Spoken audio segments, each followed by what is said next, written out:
اللہ کا ذکر کرنا.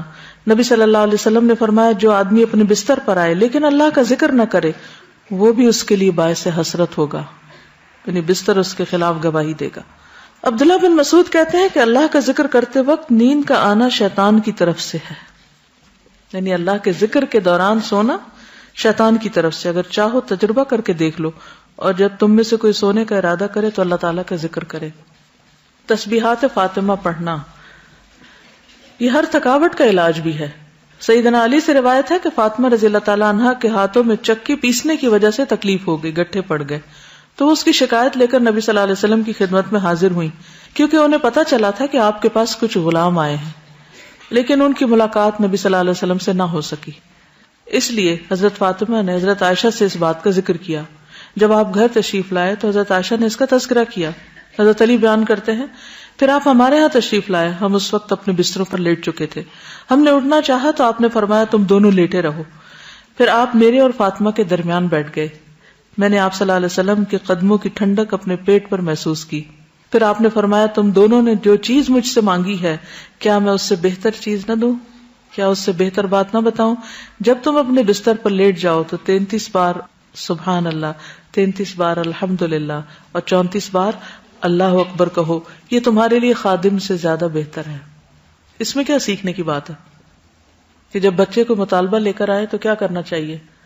ان کی توجہ اس سے بہتر بات کی طرف کر دینی چاہیے. یعنی اگر آپ نے کچھ نہ دینا ہو تو ایک اچھی بات ہی بتا دیں. عموماً ہم کیا کرتے ہیں جب ہم بچوں کو کچھ دینا نہیں چاہتے تو پھر کیا کرتے ہیں؟ ڈانٹ ڈپٹ کو بھیج دیتے ہیں. تو بہتر ہے کہ کوئی اچھی بات بتا دیں ان کو. آیت الکرسی پڑھنا. آیت الکرسی شیطان سے محفوظ رکھنے والی آیت ہے. وہ مشہور روایت جس میں سیدنا ابی ابن کعب اپنے والد سے روایت کرتے ہیں کہ ان کے کھجوروں کے کھیت تھے، وہ اس میں کمی دیکھتے، یعنی ان کی چوری ہوتی تھی. ایک رات انہوں نے چور پکڑ لیا. وہ ایک جانور سے مشابہ ایک نوعمر لڑکا تھا، جانور جیسی شکل تھی. انہوں نے سلام کیا تو اس نے جواب دیا. پوچھا تم کون ہو، جن ہو یا انسان؟ اس نے کہا میں جن ہوں. انہوں نے کہا اپنا ہاتھ میری طرف بڑھاؤ. اس نے اپنا ہاتھ بڑھایا. اس کا ہاتھ کتے کے ہاتھ کی طرح تھا، بال کتے کے بال کی طرح تھے. انہوں نے پوچھا کیا اس طرح جنوں کی تخلیق ہوئی، یعنی ایسی شکل ہوتی ہے؟ اس نے کہا میں یہ جانتا ہوں کہ جنوں میں مجھ سے زیادہ شدید اور کوئی نہیں. یعنی یہ نہیں بتایا لیکن کہا کہ میں ایک قوی جن ہوں. انہوں نے کہا تم میرے پاس کیوں آئے ہو؟ اس نے کہا مجھے خبر ملی ہے کہ تم صدقہ کرنا بہت پسند کرتے ہو تو میں تمہارے کھانے میں سے اپنا حصہ لینے آیا ہوں. انہوں نے کہا کیا چیز تم سے بچا سکتی ہے؟ اس نے کہا وہ آیت جو سورۃ البقرہ میں ہے، یعنی آیت الکرسی. لفظ نہیں آیت الکرسی بولا. جو کوئی اس کو رات کے وقت پڑھے گا وہ صبح تک مجھ سے پناہ میں رہے گا، اور جو صبح اسے پڑھے گا وہ رات تک مجھ سے پناہ میں رہے گا. پھر جب صبح کو انہوں نے اس بات کا ذکر نبی صلی اللہ علیہ وسلم سے کیا تو آپ نے فرمایا اس خبیث نے سچ کہا. یہ صحیح بخاری کی روایت ہے. تو اس میں ہم میں سے ہر ایک کو اپنے سامان کی حفاظت کے لیے کیا کرنا چاہیے؟ آیت الکرسی پڑھنی چاہیے. چوروں پہ نظر ضرور رکھنی چاہیے لیکن دوسرے چور بھی ہو سکتے ہیں. پھر سورۃ البقرہ کی آخری 2 آیات. سیدنا ابو مسعود بدری سے روایت ہے کہ رسول اللہ صلی اللہ علیہ وسلم نے فرمایا سورۃ البقرہ کی آخری 2 آیتیں جو کوئی رات کو پڑھ لے گا وہ اس کو کافی ہو جائیں گی. کون سی ہیں وہ 2؟ آمن الرسول بما. نعمان بن بشیر سے روایت ہے کہ نبی صلی اللہ علیہ وسلم نے فرمایا کہ اللہ تعالیٰ نے آسمان و زمین پیدا کرنے سے 2000 برس پہلے ایک کتاب لکھی. اس کتاب میں سے 2 آیات اتاری جن کے ساتھ سورۃ البقرہ کو ختم کیا گیا. جس گھر میں 3 رات یہ آیات پڑھی جائیں شیطان اس کے قریب نہیں آتا. سورۃ الکافرون رات کو سوتے وقت پڑھنی چاہیے.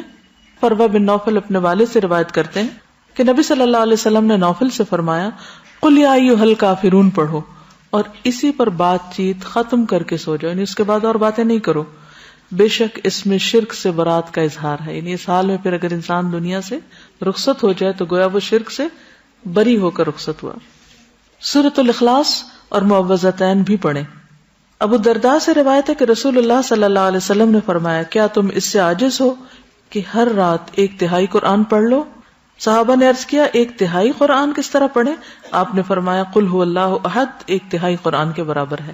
یعنی رات کو سوتے وقت انسان اسے بھی پڑھ لے. اور معوذتین جو ہے نبی صلی اللہ علیہ وسلم جب اپنے بستر پر آرام کے لیے آتے تو روزانہ رات کو اپنے دونوں ہاتھوں کو ملا کر ان پر سورۃ الاخلاص الفلق اور الناس پڑھ کر دم کرتے یعنی پھونک مارتے، پھر اپنے دونوں ہاتھ اپنے پورے جسم پر پھیر لیتے تھے. ٹھیک ہے، یعنی ہاتھوں پر دم کرتے اور ہاتھ پھر پھیرتے تھے، اور سر سے شروع کرتے.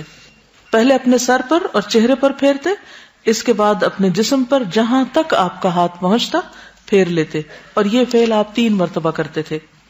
ایک اور حدیث سے معلوم ہوتا ہے کہ نبی صلی اللہ علیہ وسلم اگر بیمار ہوتے تو حضرت عائشہ موعظتین پڑھ کر آپ کے ہاتھوں پر پھونک کر آپ کے جسم پر پھیر دیتی. اس سے یہ پتہ چلتا ہے کہ بیماری میں بھی یہ عمل جاری رہتا تھا.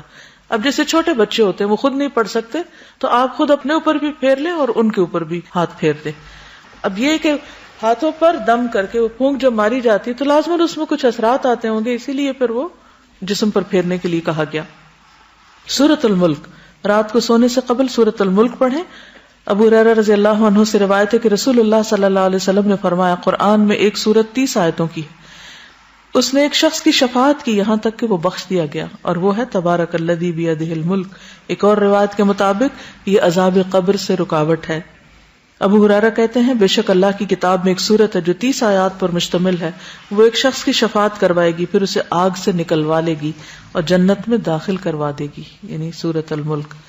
سورۃ السجدہ بھی پڑھی جائے اگر آپ پڑھ سکیں تو. جابر سے روایت ہے نبی صلی اللہ علیہ وسلم نہ سوتے جب تک کہ سورۃ الف لام میم تنزیل یعنی سورۃ السجدہ نہ پڑھ لیتے. ایک اور روایت میں بھی آتا ہے کہ آپ اس وقت تک نہیں سوتے تھے جب تک سورۃ السجدہ اور تبارک نہ پڑھ لیتے. حضرت عائشہ سے روایت ہے نبی صلی اللہ علیہ وسلم سوتے نہیں تھے جب تک کہ زمر اور بنی اسرائیل نہیں پڑھ لیتے تھے. ہم تو ساری زندگی بھر نہ کبھی ایک دفعہ یہ سب کچھ پڑھا ہو. ہم کیوں نہیں پڑھ سکتے؟ ہمیں کیا مشکل ہے؟ کیونکہ ہم بہت مصروف ہیں. ہماری اکثریت کی مصروفیت کیا ہے؟ ہمیں تو سونے کا ٹائم نہیں ملتا تو سوتے سوتے دیر کر دیتے ہیں، پھر اس وقت ہم صورتیں پڑھنے بیٹھ جائیں تو آدھی رات یوں گزر جائے گی. پھر کچھ اور مسنون دعائیں بھی ہیں جو رات کو بستر پر آ کر پڑھنی چاہیے. ایک تو وہی اللہم قنی عذابک یوم تبعث عبادک، پھر اللہم بسمک اموت واحیا، اور پھر الحمدللہ الذی اطعمنا وسقانا وکفانا وآوانا فکم ممن لا کافی لہ ولا مؤوی. حضرت انس کہتے ہیں کہ حضور صلی اللہ علیہ وسلم بستر پر جا کر یہ دعا پڑھا کرتے تھے. ایک اور روایت میں زہیر النماری کہتے ہیں کہ آپ یہ پڑھتے تھے اللہم اغفر لی ذنبی واخسأ شیطانی وفک رہانی وثقل میزانی وجعلنی فی الندی الاعلی. اے اللہ میرے گناہ بخش دے، میرے شیطان کو دفع کر دے، میرے نفس کو آزاد کر دے یعنی آگ سے، میرے میزان کو بھاری کر دے، مجھے اعلی مجلس والوں میں شامل کر دے. عبداللہ بن عمر نے ایک شخص کو سوتے وقت یہ پڑھنے کو کہا اللہم خلقت نفسی وانت توفاها لک مماتها ومحیاها ان احییتها فاحفظها وان امتها فاغفر لها اللہم انی اسألک العافیہ.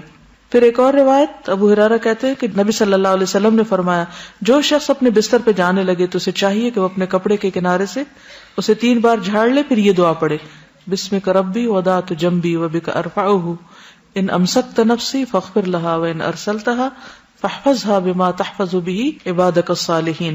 اے میرے رب تیرا نام لے کر میں اپنا پہلو رکھتا ہوں، تیرے نام ہی کے ساتھ اس کو اٹھاتا ہوں، اگر تو میری جان کو روک لے تو اسے بخش دینا، اور اگر واپس بھیج دے تو اس کی حفاظت فرمانا جس طرح تو اپنے نیک بندوں کی حفاظت فرماتا ہے. انس بن مالک کہتے کہ رسول اللہ صلی اللہ علیہ وسلم نے فرمایا جس نے اپنے بستر پر لیٹتے ہوئے یہ دعا پڑھی تو اس نے ساری مخلوق کی بیان کردہ اللہ کی تعریفیں کہہ ڈالی. اتنی خوبصورت دعا کہ گویا جتنی مخلوق ہے اللہ کے وہ جو اللہ کی تعریف کرتی ہے اس نے اس طرح کی تعریف کر ڈالی. کیا ہوگی وہ؟ الحمدللہ الذی کفانی وآوانی، الحمدللہ الذی اطعمنی وسقانی، الحمدللہ الذی من علی فافضل، اللہم انی اسألک بعزتک ان تنجینی من النار. تمام تعریف اللہ کے لیے ہے جس نے میری کفایت کی اور مجھے رہنے کو جگہ عطا کی. تمام تعریف اللہ کے لیے جس نے مجھے کھلایا اور پلایا. تمام تعریف اللہ کے لیے جس نے مجھ پر احسان کیا اور مہربانی کی. اے اللہ میں تجھ سے تیری عزت کے واسطے سے سوال کرتا ہوں کہ تو مجھے آگ سے نجات دے.